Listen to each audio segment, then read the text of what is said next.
Good morning Dhaka. আসসালামু আলাইকুম দর্শক ভিউয়ার্স, আশা করি সকলে ভালো আছেন।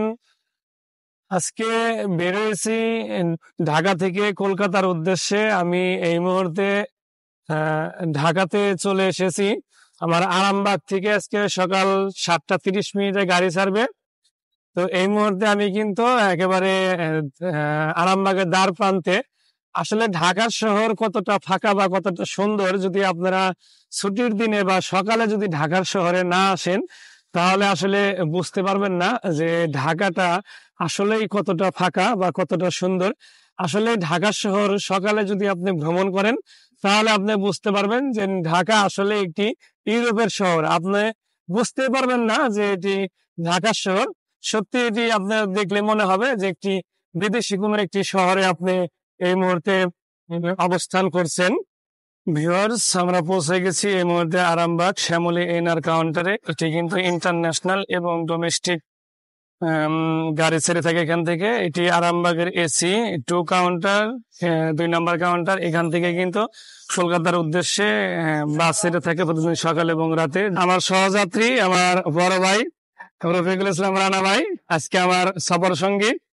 আমরা ঢাকা থেকে কলকাতা যাব, আমাদের 7:30টার সময় গাড়ি। তো আমার সহযাত্রী হিসেবে আমার ট্রিটমেন্ট গ্রুপের অ্যাডমিন, সম্মানিত অ্যাডমিন রফিকুল ইসলাম রানা ভাই আমার সাথে আছে। চলুন আমরা এখন আমাদের গাড়িতে আপনাদের দেখাই। গাড়িটা আমাদের একটু সামনে। এটি কিন্তু আমাদের বাস। দেখেন আমাদের এই মুহূর্তে কিন্তু আমাদের লাগেজ গুলো বাসের ভিতরে দিয়ে দিচ্ছে।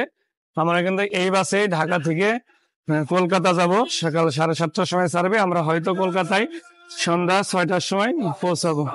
তো গাইস, সাথেই থাকুন।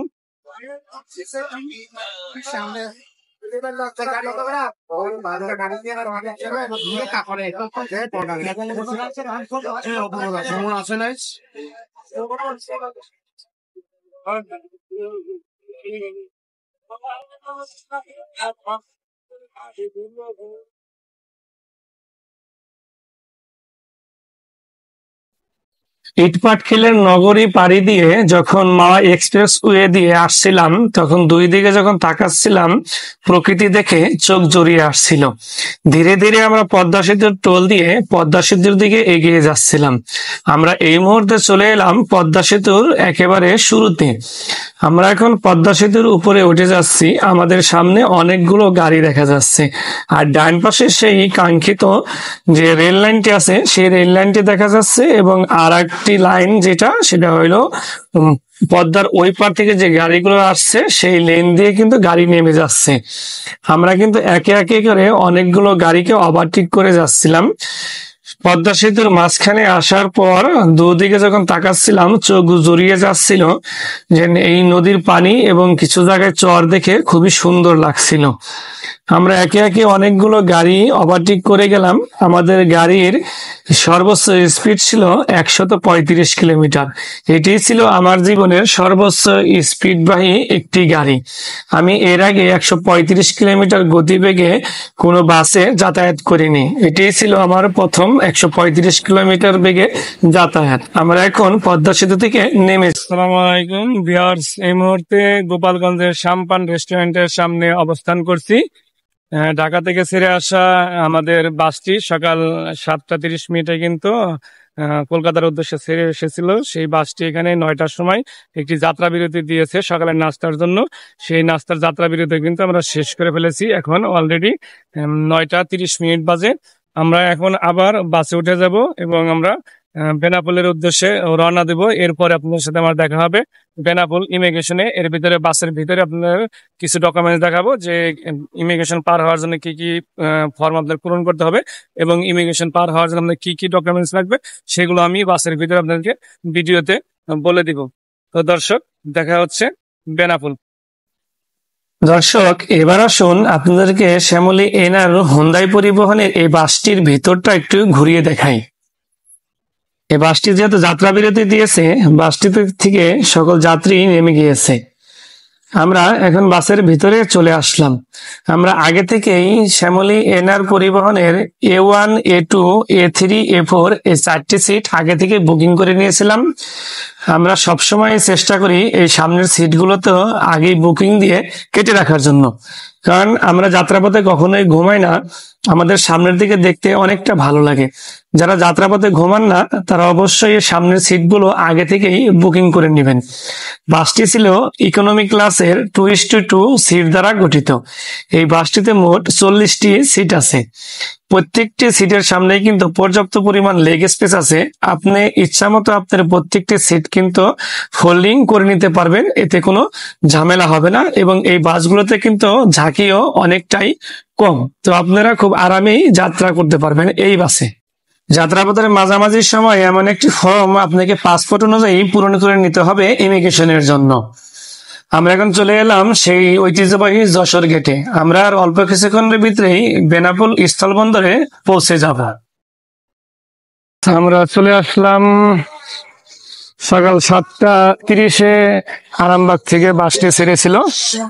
আমাদের বাসটি কিন্তু এই দেখুন, এই হলো আমাদের বাস। আমরা কিন্তু এই মুহূর্তে চলে এসেছি বেনাপোলে। বেনাপোলে আমরা এখন পৌঁছলাম হলো 11:50-এ আমরা বেনাপোলে পৌঁছে গেলাম। আমরা এখানে ইমিগ্রেশন শেষ করব। ইমিগ্রেশনে কি কি ডকুমেন্টস লাগবে সেই ডকুমেন্টস এর এটা আমি আপনাদের এই মুহূর্তে আমি পেট্রোপোল সীমান্তে দাঁড়িয়ে আছি। আমার পিছনে আমাদের শ্যামলী এনআর ট্রাভেলস এর বাসটি আপনারা দেখতে পাচ্ছেন। আমাদের কিন্তু ইমিগ্রেশন শেষ হয়ে গেছে। আসলে যে ভারতের পেট্রোপোল প্রান্তে যে নতুন যে একটি ইমিগ্রেশন তৈরি করা হয়েছে, ইমিগ্রেশনটা কিন্তু দেখতে অসাধারণ সুন্দর।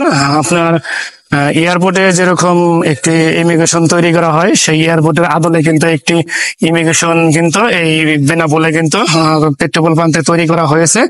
তো ইমিগ্রেশনটা আমার কাছে অনেক ভালো লেগেছে। আর এই মুহূর্তে যারা ইমিগ্রেশন করবেন বাই রোড, বিশেষ করে বেনাপোল দিয়ে, তারা একটু সতর্ক অবলম্বন করবেন, কারণ এখানে আপনার এখন কিন্তু একটু চেকিং বেশি চলছে। আপনারা জানেন যে একটু ভারত পাকিস্তানের ভিতরে একটু ঝামেলার কারণে কিন্তু এখানে কিন্তু আপনারা অনেকটাই চেকিং চলছে। যারা জব করেন তারা কিন্তু অবশ্যই অরিজিনাল যে আপনার এনওসি আছে সেই এনওসি নিয়ে আসবেন। আর আপনার অফিসিয়াল ওয়েবসাইটে যদি এনওসিটি আপলোড দেওয়া না থাকে তাহলে সেটি কিন্তু অফিসিয়াল ওয়েবসাইটে কিন্তু আপলোড দিয়ে আসবেন। সাহেব, কি অবস্থা? জীবন শেষ হয়েছে। কেমন লাগলো ইমিগ্রেশন অফিসে? ইমিগ্রেশনটা কেমন লাগছে সেটা বলেন। ইন্টারন্যাশনাল আসলে ইমিগ্রেশন, এর জন্য ধন্যবাদ। কাকে ধন্যবাদ দিলেন সেটা তো বললেন না। ভারত সরকারকে। আসলে বড় কথা হলো আমরা যারা চিকিৎসার জন্য ইন্ডিয়াতে আসি, আমাদের অবশ্যই ইন্ডিয়ার সুনাম করতে হবে, কারণ আমরা আমাদের দেশে ভালো চিকিৎসা না পাওয়ার কারণে কিন্তু আমরা ইন্ডিয়াতে আসি। এটা হয়তো আমার ভিডিও যারা দেখবেন অনেকে অনেক খোদের কমেন্টস করতে পারে, সেটা আপনাদের নিজস্ব ব্যক্তিগত মতামত। ওই আমাদের যে গাড়িটা দেখতে পাচ্ছেন এটি দিয়ে কিন্তু আমরা কত মিনিটে আমরা কিন্তু জাস্ট আমি কিন্তু 50 মিনিটে ইমিগ্রেশনটা শেষ করেছি। যদিও ইমিগ্রেশনে ওই রকম ভিড় নেই, আমি ইমিগ্রেশনের ছবি আপনাদেরকে দিয়ে দেবো, কারণ এই মুহূর্তে জানেন যে ভিসা সীমিত থাকার কারণে কিন্তু ইমিগ্রেশনে ওই রকম কোনো ভিড় নেই একেবারে। এই মুহূর্তে এই দুপুরবেলা শুধুমাত্র আমরা শ্যামলী এনআর ট্রাভেলস এর 33 জন যাত্রী ছিলাম, আর লোকাল 2-4-10 জন যাত্রী ছিল। আর তাছাড়া যে শ্যামলীর যে স্টাফ গুলো আছে এই স্টাফরাই আমাদের সাথে ছিল। তবে শ্যামলী এনআর এর স্টাফ সহ ইমিগ্রেশন অফিসাররা এখন পরিবর্তন হয়েছে। এখানে কিন্তু অসাধারণ ব্যবহার ছিল। এই মুহূর্তে ইন্ডিয়ান ইমিগ্রেশন অফিসারদের ব্যবহার অনেক ভালো লেগেছে। তবে যারা মেডিকেল বিষয়ে আসবেন তারা অবশ্যই আপনার মেডিকেলের যে অ্যাপয়েন্টমেন্ট লেটারটি আছে এটি কিন্তু আপনি অবশ্যই আপনার সাথে রাখবেন। এটা লাগেজের ভিতরে থাকলে আপনি যদি যদি কাঁধে ব্যাগ নিয়ে আসেন তাহলে কাঁধের ব্যাগে রাখবেন। একটা কথা বলে দিই, কেন তার সাথে রেট বেশি সময় না যায়, ইমিগ্রেশন থেকে বাইরে বেরোনোর পরে না যায়, রেট বেশি সময়। আমাদের শ্যামলী এনআর ট্রাভেলস এর এক ভাই আছে, সে আপনাদের একটি দিক নির্দেশনার কথা বলবে, একটু শুনুন। আপনারা ইন্ডিয়ান ইমিগ্রেশন কমপ্লিট করার পরে বাইরে বেরিয়ে 71 টাকা 72 টাকা রেট শুনে যাবেন না, এটা কোনো একটু বলে দিলাম, ঠিক আছে? অনেকে আছে রেট বেশি বলে আপনাকে নিয়ে গিয়ে 18%, 19%, 20% জিএসটি কাটবে। এক্ষেত্রে একটু সাবধান, এইটুকুনি বলি। চ্যানেলের নামটা কি? জমির ব্লগস। তবে দাদা একেবারে সঠিক কথা বলেছে, এখানে কিন্তু অনেকে আপনাকে 71-72 টাকা মানে 72 রুপি বলবে, তারপরে কিন্তু জিএসটি বাবদ কিন্তু আপনি 10% 15% কেটে নিবে। এই প্রতারণা আপনি পড়বেন না। এখান থেকে আপনি যদি টাকা ভাঙান তাহলে বিশ্বস্ত শ্যামলের যে নিজস্ব কাউন্টার আছে সেখান থেকে আপনি ভাঙাতে পারেন। তো ভিডিওটি বড় হয়ে যাচ্ছে। তো আমি যে কথা বলছিলাম যে যারা এই মুহূর্তে মেডিকেল ভিসায় ইন্ডিয়াতে আসবেন তারা অবশ্যই কিন্তু আপনার যে মেডিকেল ডকুমেন্টস আছে সেই ডকুমেন্টসটা কিন্তু অবশ্যই আপনার হাতে রাখবেন, অথবা আপনার সাথে যে ব্যাগ থেকে ফাইল রাখে সেটা রাখবেন। বাংলাদেশ ইমিগ্রেশন এবং ইন্ডিয়ান ইমিগ্রেশন দুই ইমিগ্রেশনেই কিন্তু আপনার এই মেডিকেল যে রিপোর্টটি আছে বা আপনার মেডিকেল যে ডক্টর অ্যাপয়েন্টমেন্ট নিয়েছেন এটি কিন্তু দেখতে চাবে। এটি আপনি আগেই আমি বলে রাখলাম। এরপরেও আরো বিস্তারিত নিয়ে আমি আরেকটি ভিডিও করব, যেহেতু এটি আমার শুধুমাত্র ঢাকা টু কলকাতা একটি ব্লগ।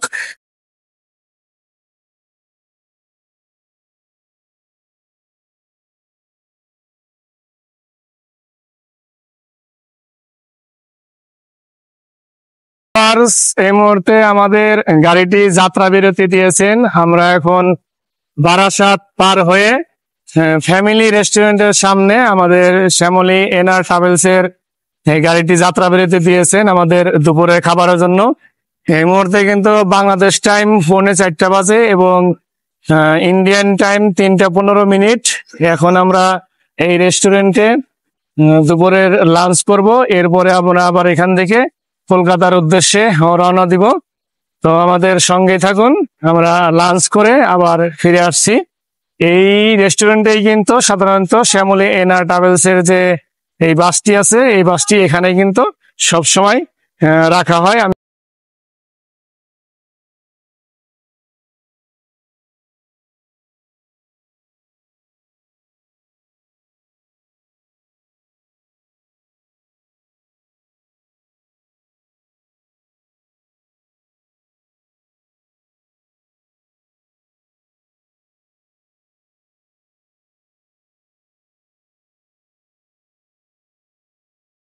আমরা এই মুহূর্তে পৌঁছে গেছি মার্কুইস স্ট্রিট নিউ মার্কেট। এটি কিন্তু একটি মিনি বাংলাদেশ নামে পরিচিত।